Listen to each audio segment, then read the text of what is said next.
Felipe Recalde. Awesome. Awesome, thank you. Thank you so much for having me here. I'm pretty excited. Growing up on a little border town of South Texas.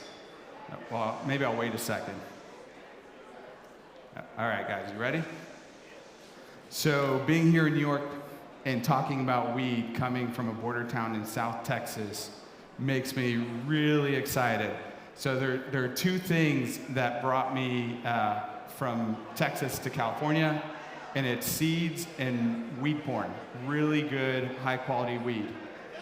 I grew up in an area where there was way too much weed and there was way too much violence, and the only leg up I could get is to have better weed than the cartels and the gangs that ran the streets.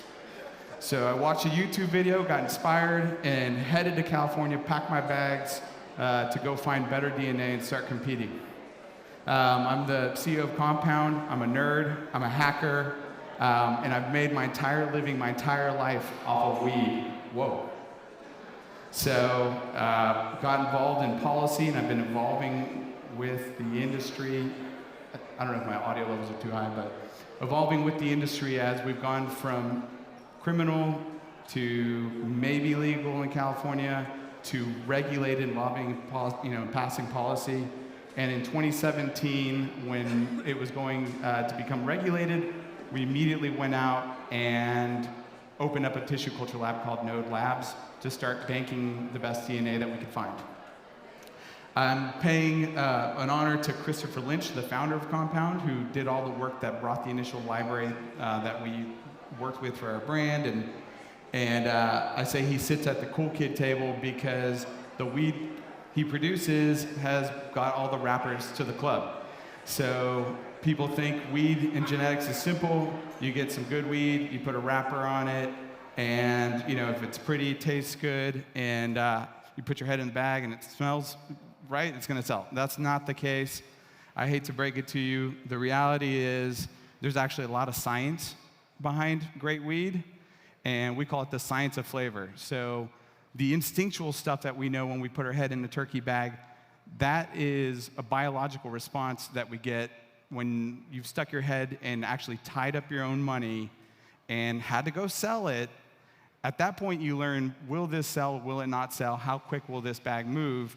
And once you've sold a couple $1 million worth of tying up your own money, then you start to get a biological response like a gambler in a casino. This shit will sell, it will move. But the reality is, people don't know that we're actually a biotech company. And Compound Genetics is built on a platform where we do a lot of nerdy science. We sit above the value chain. It starts kind of, above cultivation. We're talking like 2 years, 3 years of work before it even gets to like major market and stores. So we'll spend about a year and a quarter developing new strains. We'll put out the initial seeds. It'll get pheno-hunted. People will find the selections that they like.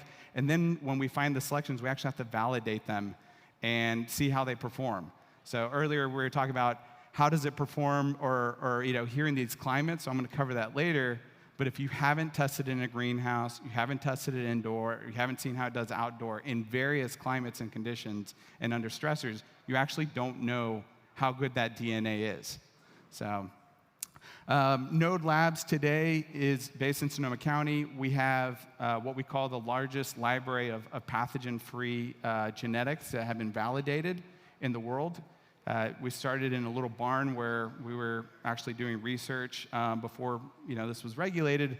And when there was a giant fire in Sonoma County and a lot of Cookies fam lost their DNA, a ton of the best indoor growers and the germplasm that lived in Sonoma County burned down when Napa and Sonoma burned. And so we, 4 days after the fire, opened up the lab and started pulling in DNA because we lost plants that were 40 years old, 50 years old. And so to get that diversity, which you need to create new genetics, we had to open up a tissue culture lab. So today, that lab and that diversity is what we use to breed, and what we've been doing is creating processes to accelerate how many new strains a year we can produce and validate. So today, we're producing about 150 strains a year, just under the Compound brand. We actually break up that library based on how it performs, and we have a lot of agronomic data across that entire library. We look at ourselves as today, compound is one breeder, but we have and represent many other breeders. So we're very much like a record label. And what it comes down to is breeders need a platform. They aren't heavily capitalized. They can't go spend 10, 20, $50 million on a facility. They're not MSOs. And when you come out of the darkness and don't have any sort of track record, it's really hard to raise money. So what I'm coming to you with today is kind of, I look at like back to the future in the sense of we saw what happened in Oregon, we saw what happened in Colorado, Washington, and now it happened in California, and eventually it's going to happen here in New York when you guys ramp up your production. So what it comes down to, Lulu wanted me to talk about validating and the science and what we look for when we breed. So I put the list of about half of the columns on our spreadsheets and systems of what we're tracking on every strain. And you'll see we're looking at, hey, is this 9 weeks, 8 weeks? How did it yield? What did it come from? How did it clone? Where did it live in terms of in tissue culture? Was it, and you'll see some of these that are bolded that I'm going to come back to in a few slides, that are really important specifically for here. But even if it grows fantastic, and even if you have a killer and winning strain, it doesn't matter if someone's never heard about it, or if it's not popular, or if every single person has it, then there's no differentiator between what you have.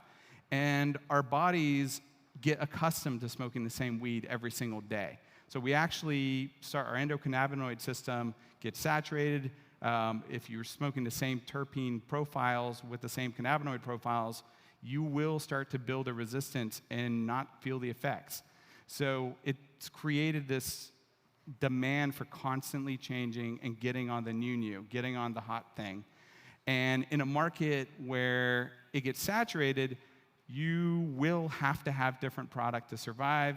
You will not be able to afford losing 2 or 3 rounds of flower. Imagine growing and spending half a year putting out product and none of it can sell, or you yield a third of what you expected. So what we've seen in many, many states is, let's go build a spaceship, let's drop $5, $10 million in building a facility, and then they don't even want to pay for the genetics. They're like, oh, I'll just get a copy from my friend here or this other farm I know, where they've done no validation.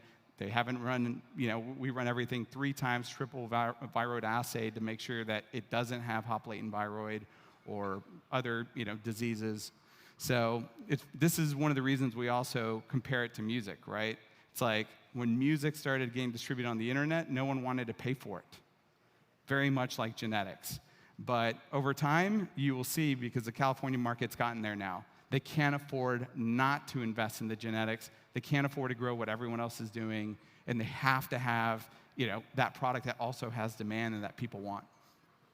So when looking at New York, I look at it by the numbers the same way we look at everything else, right? So, and I'm comparing it to California because that's where I'm from, and we have a massive problem out there. So California today on the legal side is about a $5 billion industry. I've read varying reports on New York being about a $2 to $3 billion industry as it starts to evolve.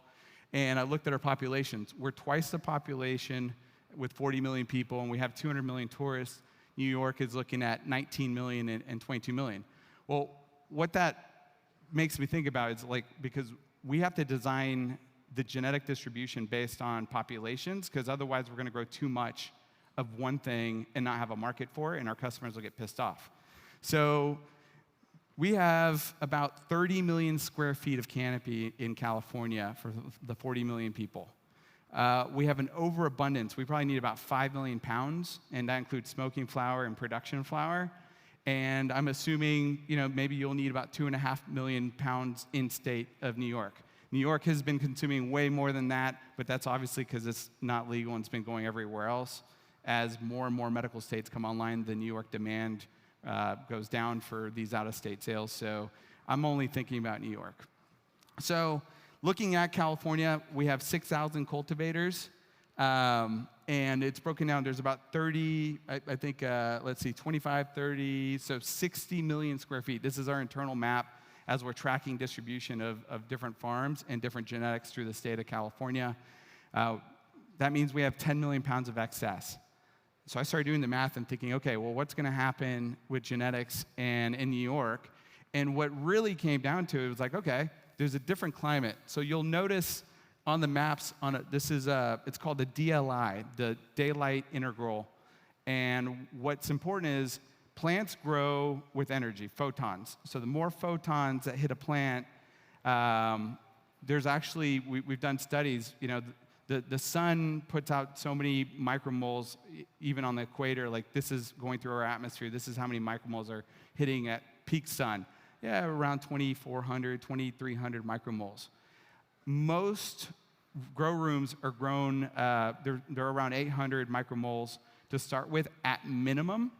And you look at what crops are grown here in the state of New York, and really you have to supplement when you get to tomatoes, which are at 600 micromoles.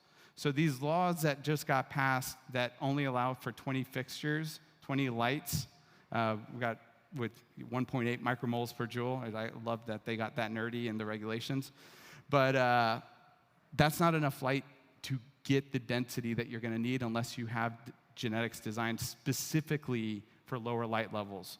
And why? Less light, less photosynthesis, less chlorophyll, less transpiration, less commodity production. And the reality is this is a commodity and it's headed that way. And if we don't think about it that way and don't design that way, a pharma company and a biotech company will take this industry from us while we're sleeping. So I started looking, there's two things I highlighted here that are important. Started looking at Albany versus Sonoma County, just thinking, okay, I was looking at the licenses, where's the growing going to happen? And I noticed that in October, during our typical harvest, you'll see that blue spike on the Albany left side. That is rainfall. You do not want to be harvesting in the rain and that sort of humidity. And then the other thing I noticed is already by October, where we're at 77 degrees, you're at 61 degrees. These are this is like the peak time for most strains to be maturing. And as soon as the temperature drops down below 65 degrees, you're going to see the metabolic rates of that plant dramatically drop. And so, yes, it frosts up and it looks pretty and it preserves the terpenes, but at the end of the day, the density and the yield that you're going to get, it's just not going to perform the way you were hoping. So you really have to tailor and design and pick what cultivars you're putting in your farms so that you end up with a desirable product at the end of this.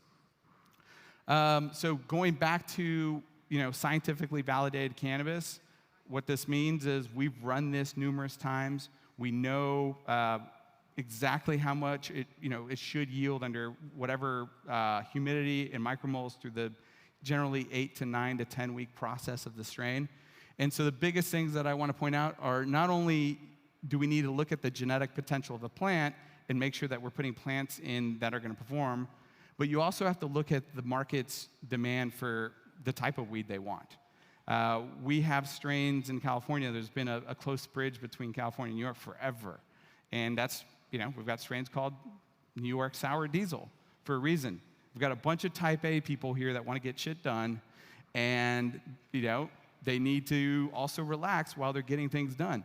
And there are certain strains that do that. So even if you have a pretty looking thing that smells great, checks all the other boxes, if your consumers aren't getting the desired effect, there's no demand for the strain.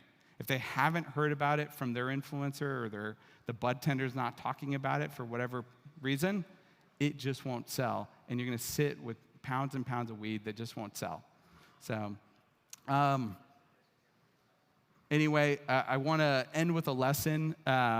This is super, super critical. And in California, we work with a group that has tested, I'd say 97 or 90% of the farms, and they have hop latent viroid. So about a third of the plants have hop latent viroid.